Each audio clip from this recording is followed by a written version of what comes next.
Hi, hello. Welcome to the episode of Isaiah's Newsstand. It's your host, Isaiah Edwards.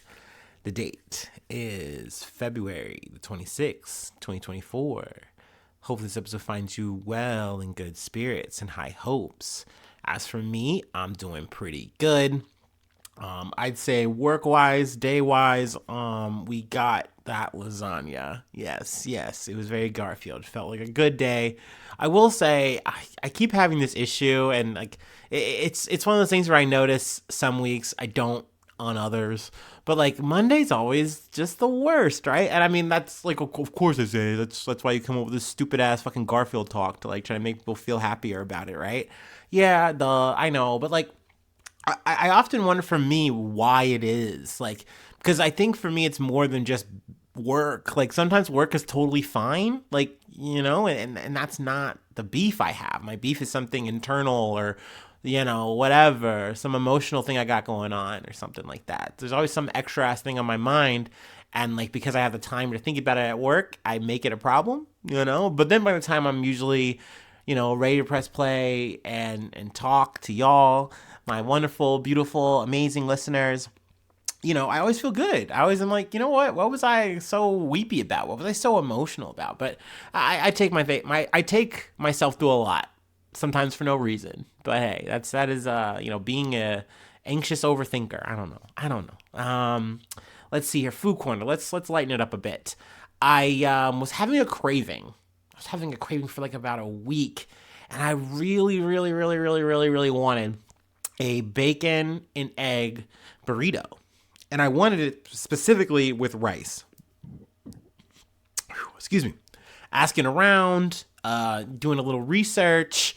I couldn't find anything. Like, there was a couple people that said, hey, maybe go here, maybe try here, go to Taco Bell. And I was like really tempted just to say, fuck it, just go to Taco Bell and get, a bacon and egg burrito. But I really wanted the rice, and I wasn't sure they would do that. I don't think that's a thing. Needless to say, do I want Taco Bell rice? Like, I don't know. So I just said, you know what? Let's just go to the grocery store, get what we need, and do it. So that's what I had wound up doing Sunday. And I gotta say, it was so worth it. I've really been putting these tortilla burrito wraps to work, and I was very satisfied with this meal. The side was a side of fries because I figured, like, you want a little potato in there, kind of give it that, breakfast Brenner vibe. So yeah, it was good. Also, I had a little bit of chips too, so it was nice. I really enjoyed it. It always feels good to have a craving and then like satiate that craving. You know what I mean? So yeah, especially when you did it with your own hands, like you made that shit. Yes. Now, granted, it's no shame, no knock if you order it. By all means, that's how I am too. Usually, well, up until I don't know, a few years ago ish, whatever. But yeah, that's my food corner. That's my life as of today. Yeah. Overall, I know I maybe sound a little bit dour or whatever, but it's been a good day. The weather is nice for what it is. It's got us thinking about springtime and whatnot, I think. And, it's always good to look up and see a clear sky. I think that always is something that also brings a little bit of brightness to a day, for sure, for sure. Also, it sucks because I'm trying to lighten. I'm trying to lighten everything up, give a little levity, even though I'm just being a fucking Wednesday Adams on a Monday. But we gotta get right into some dark shit, heavy shit. But that's the podcast, right? So let's do our standard operations, right? Let's go through our paces. I'm gonna do my startup. By all means, take one with me. If not, that's okay. Just hang out, while I get myself together, and we will get into it. Yeah.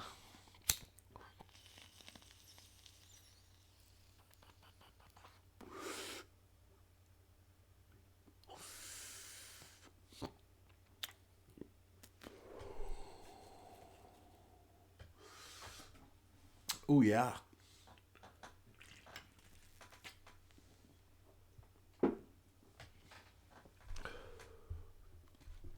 Okay.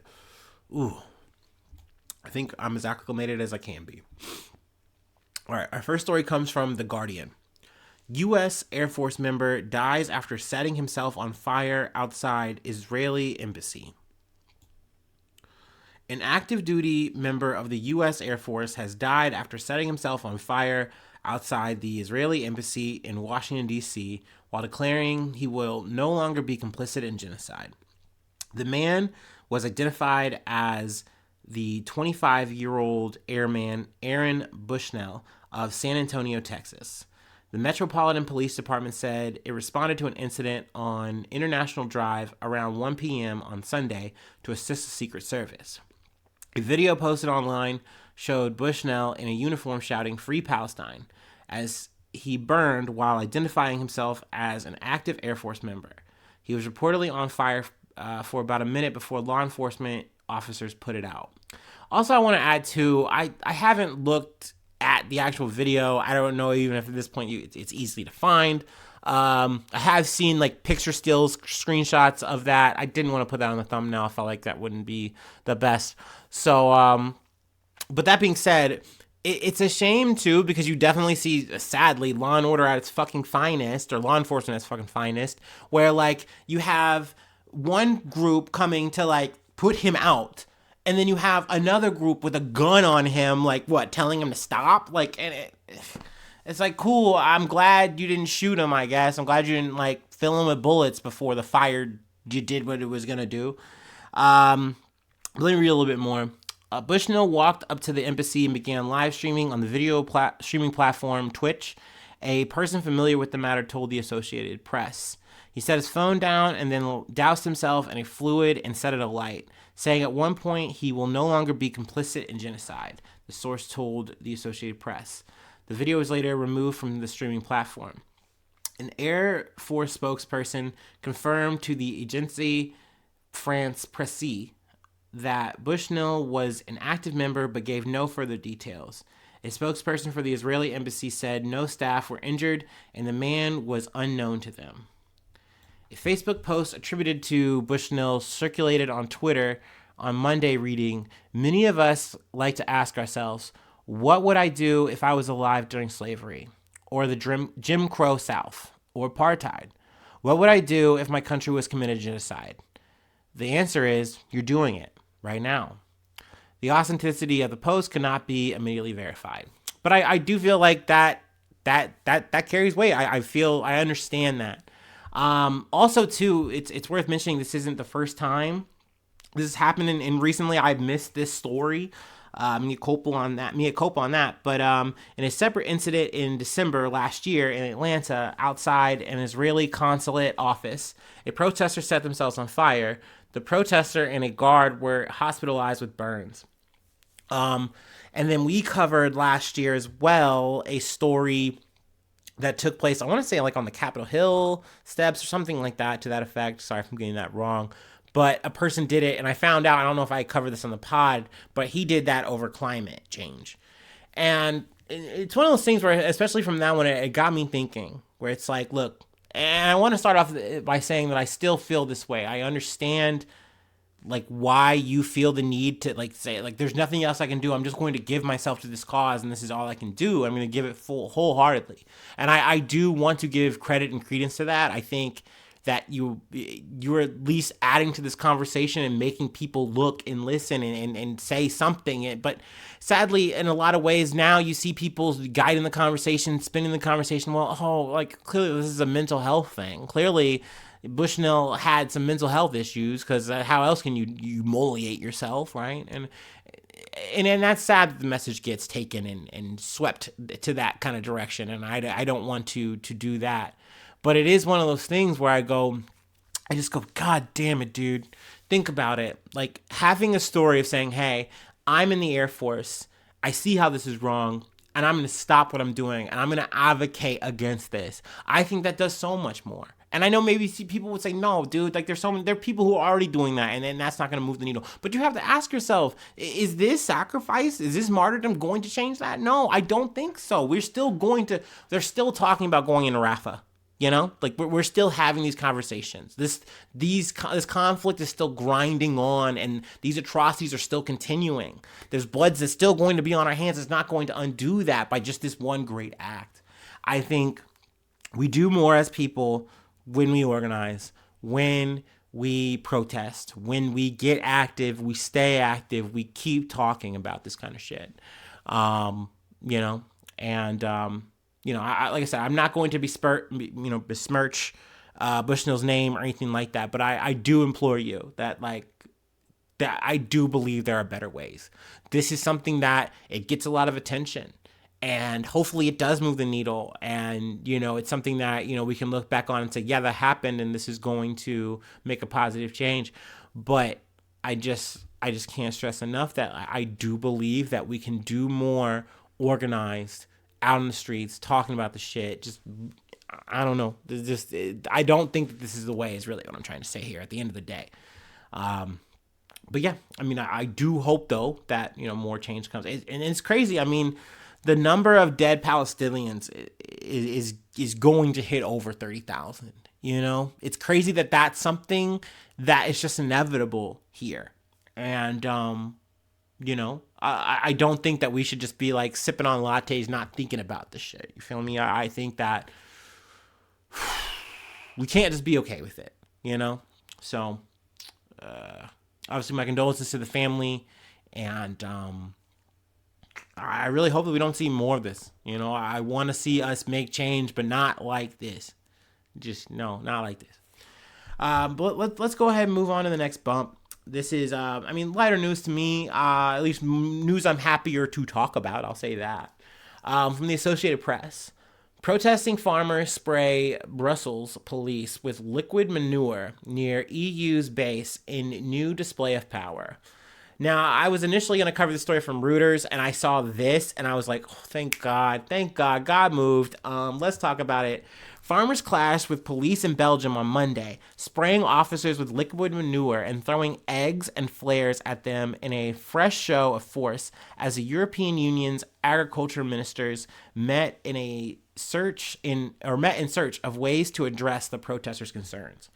The farmers are angry at red tape and competition from cheap imports from countries where the EU's relatively high standards do not have to be met.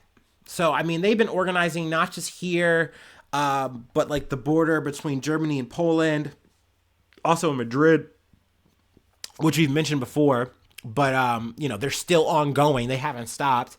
So, I love to see it. I can't lie. I love to see it because this is what I'm saying. I like seeing people get organized, get active, being out on the streets and trying to make a positive change because they realize that there's an issue going on and the people that run the country are not listening to them. And you voted for these people or whatever, but at the end of the day, they are going to do whatever without you. And it's like, no. We're going to come to your square. We're going to be in your streets. We're going to be taking our fucking tractors and we're going to be spraying shit everywhere. You know what I mean? Fuck it, dude. Until you guys listen and actually make some change that's actually going to help us, then, what are we going to do? We have no other option. Because at the end of the day, I said this before, what the farmers are saying is, look, we are not making enough money to live, and that does not make sense. We are feeding you guys. We are feeding this world. This has to be okay for us. You know what I mean? Or not, we're not going to make it okay for you. I'm paraphrasing this, but, I get it. I get the sentiment. Police said that 900 tractors had entered the city, many bearing down on the European Council building where the ministers were meeting. Smoke drifted through the air near where police and riot gear sheltered behind concrete barriers and barbed wire, firing tear gas and water cannons at protesting farmers. Scores of tractors also lined up down main roads leading to the city's European quarter, snarling traffic and blocking public transport. Now, something I kind of want to mention now that I'm kind of seeing this, thinking about it, talking a lot, whatever, where I've covered the shit happening in India this year, and that's also aggressive police trying to suppress this shit. And I get it. You literally have liquid shit being strewn across your town. So, maybe that's going to make you a little bit more we got to make sure we suppress this shit. But at the end of the day, when you're seeing these parallel tactics, this is just once again something I'm showing you where I say, look, dude, when I'm talking about nation states, there's no fucking good guy, dude. They're just not. It is very much a us versus them conversation. It always has been. And I hate that. I really do, because you want to believe in the people, especially when you go through time and history and you see that the parties and the ideologies can change and maybe they change in your favor. But at the end of the day, the nation state still winds up fucking you. And I hate that part the goddamn most. You know what I mean? It brings me to tears. But that being said, I'm always happy to see people fight for their goddamn right. Whether you're, wearing a leather jacket with like Sex Pistol shit on it or your goddamn Farmer John in your overalls. I don't give a shit. I'm happy for you. I'm rooting for you. Whether we're talking about cars or we're talking about goddamn Starbucks, I don't give a shit. I'm rooting for you. You got me. I'm going to talk about that shit. So, I know I'm kind of hitting the riff in the weeds here. There's more that we could talk about here. They fucking booed French President Emmanuel Macron. Fuck yeah. Boo. Fuck you, nigga. Tomatoes. That was on Saturday at the opening of the Paris Agricultural Fair by farmers who claim he is not doing enough to support them. Spain, the Netherlands, and Bulgaria have been hit by protests in the recent weeks, some of which we've talked about. So yeah, farmers are getting theirs, all right? They're fucking balancing out the scales, all right? And you know what? I love to talk about this shit, and I'm never going to stop loving talking about that shit, okay? All right. Let's move on to the next beat. We got to talk about SCOTUS. We got to talk about the Supreme Court. Goddamn U.S. Anyway, from Politico. Justices hint Florida and Texas social media laws may be unconstitutional. The Supreme Court grappled with competing views of free speech on social media as it heard nearly 4 hours of arguments Monday on a pair of state laws that regulate how large tech companies control what content can appear on their sites. Most justices seem to think that, in some contexts, the Florida and state laws likely violate the First Amendment rights of the social media firms. But the justices also expressed concern that blocking the laws in their entirety might go too far. The laws which have not yet taken effect, would force the companies to carry all users' viewpoints and prevent them from deplatforming political candidates. So yet again, like a typical,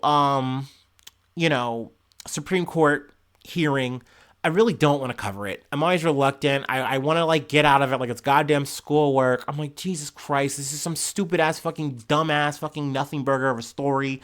And it requires so much learning about law and blah, blah, blah. And it's always some murky bullshit. So I don't like covering it. But then usually when I get into it, I understand that this is relevant and it's going to have big ramifications to other things for years and blah, blah, blah, blah, blah. So, with here, it sucks to see that look, I'm not here for big tech. I'm not here trying to defend Mark Zuckerberg or Elon Musk or any of these motherfuckers. But at the end of the day, a law that ties their hands and says, hey, you guys aren't supposed to be regulating this shit at all. You're just supposed to give us the service, and people are supposed to fill it with their thoughts and ideas and all that kind of shit. It's their place to have this expression. You can't regulate that and infringe on that.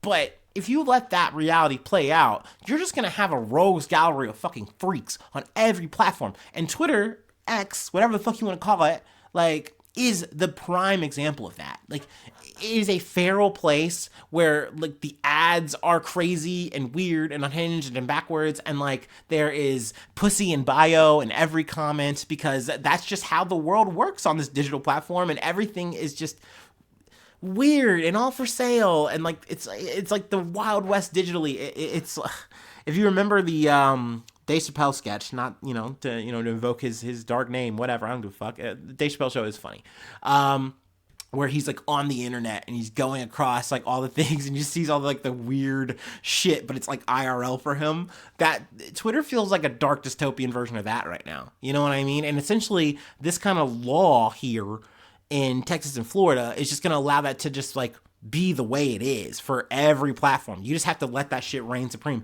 And they did this shit to stop the blocking and banning of our Lord and Savior Donald Trump. Essentially, that's what conservative voices are fighting for here. And I think the justices understand that hey, we don't really want to do that, because they don't want to do it. They don't want to regulate social media. They don't want to do that shit. They realize, I think, that they has to have it, but there is, seemingly from reading this, a bit of like, well, we don't know exactly what we want to do about this. Like, we're probably going to upend this law, but not completely. We're going to reform it, maybe, change some things with it. So, that's just me kind of coming into this cold. I literally just looked at this shit today. I really haven't, usually I get at least a podcast listen. The daily is going to give me a better breakdown, but I didn't get that. So kind of hitting it a little cold, but that's more or less my 2 cents on it. I really don't want to get into the weeds about it. By all means, read Politico or more. Get back to me. Tell me what I fucking missed. And, I love that. I love a good interaction with a listener. And I love learning with y'all. I mean, I don't come into this claiming to be an expert. Obviously, fucking not. That would be silly and dumb as fuck. And even if I was an expert, like, what the fuck? Like, I've listened to plenty of experts. They don't know fucking shit. And they're just as biased as me, either on the same side or against whatever. But at the end of the day, I love the interaction. I love telling you guys what I found, like I'm a goddamn dog giving you a bone. And then, I love expanding on that shit because I'm not just a dog with a bone, okay? All right? I'm more than that. Anyway, I'm a newsy supreme. Anyway, all right. I've been ranting. I've been rolling. Let me take my last break, and then we will do our last story. Do.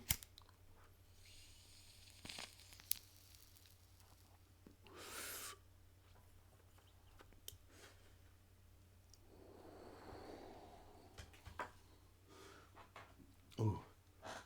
Actually, while we're in between, I want to bring up food again. Those burritos. So, I'm not a big egg guy, right? That's part of the reason why, like, me wanting these, like, bacon and egg burritos were so, like, weird. Like I was pregnant or something. But, cooking the eggs is one of the things I don't like about them.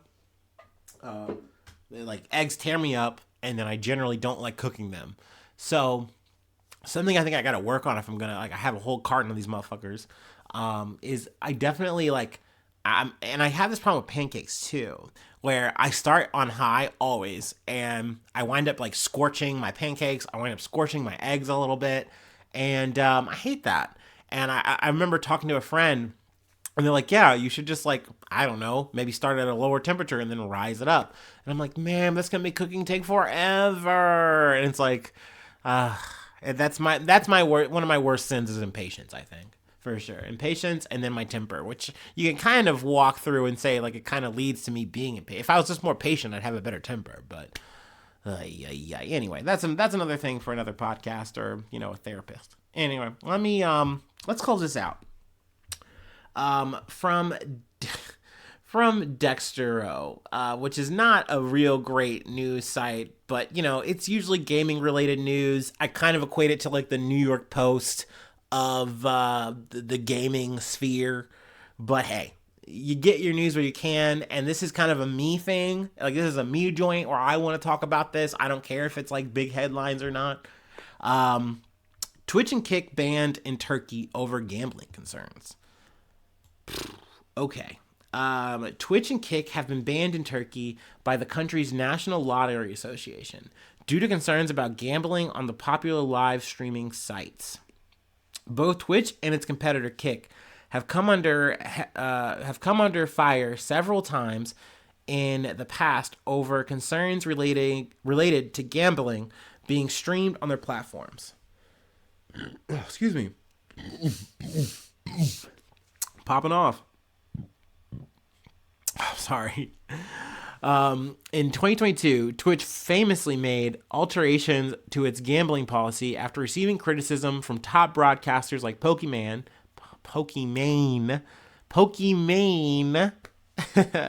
when one of its creators, Slicker, admitted to scamming his fans and his fellow streamers out of hundreds of thousands of dollars to fuel his gambling addiction, which was wild.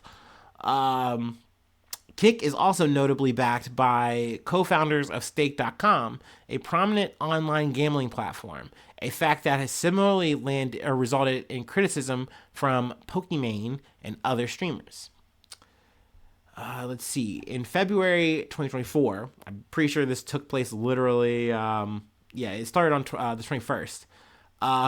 Turkey's National Lottery Association put the ban hammer on both websites due to concerns over gambling. On February 21st, news spread that Turkey had blocked access to Kick, as reported by journalist Ibrahim Hashkologu.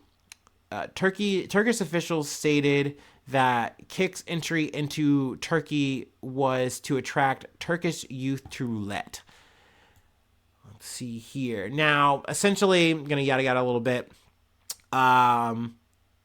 They go on to later ban Twitch as well for the same reasons after Kick broadcasters kind of like were very loud and vocal and complaining like, well, why are you banning us for this when you can literally do the same thing on Twitch?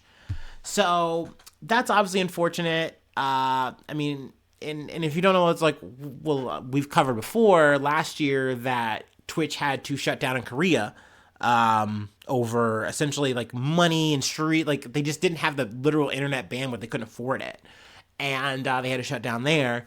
Now with Turkey, which is a big, it's a big viewership for a lot of streamers. It's something I've kind of learned, and it's a double hit because before this, Twitch had made alterations to the subscription model. So essentially, like you get a Prime sub, then you're also getting just people saying, "Hey, I want to pay you just outright money for a sub." And I think there's 3 levels of that, and what Twitch had done is they said, oh, well, we're going to change the model where you get more percentage again. We gave that back to the Twitch users. So now I think it was like 70-30 as opposed to what they were trying to get away with, which was 50-50 or something like that, which it sounds fair, but you can get into the whole thing of why it's really not fair when you really break it all down. So 70-30 was nice, but then they go, oh, but here's the tweak. We're going to make it regional specific, country specific. So like whatever they pay, that's what you get instead of us giving you a flat $5 split. So essentially you only get $2.50. Now it's like if a country like Turkey, which they're paying less for the sub, I can't remember how much that was. Well, then you're not getting the $2.50. You're getting something significantly less. And that sucks. So you're already taking that hit, but now it's like, no, fuck it. No more Turkey. We're pulling the plug. So yeah, that's unfortunate that that's happened. Like I said, I know this is kind of like, well, who gives a shit? Like, who gives a shit? I don't even know what Twitch is.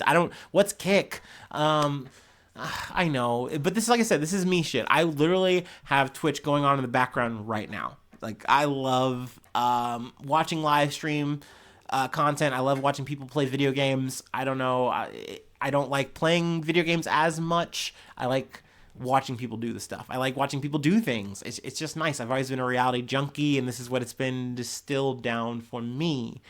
But yeah, I just hate to see people not get their money, at the end of the day. And also, as a viewer, I think of myself as a viewer. Like, what if I was living in Turkey right now? Like, what am I going to do? I'm going to have to now get a VPN? Fuck, man. Like, I know they're always advertising them on these motherfuckers, but I don't want to have to go and get one just to watch, like, I don't know, my favorite streamer. I was going to make an Amaranth joke, but I don't even know if that'll land with my group. But anyway, that's really all I have for today. Those are the things I wanted to talk about. I'm sure there's going to be some more news, and, I'll be there to cover it tomorrow. But yeah, hopefully I see you soon for some more good news. I love ya. Bye-bye. Mwah.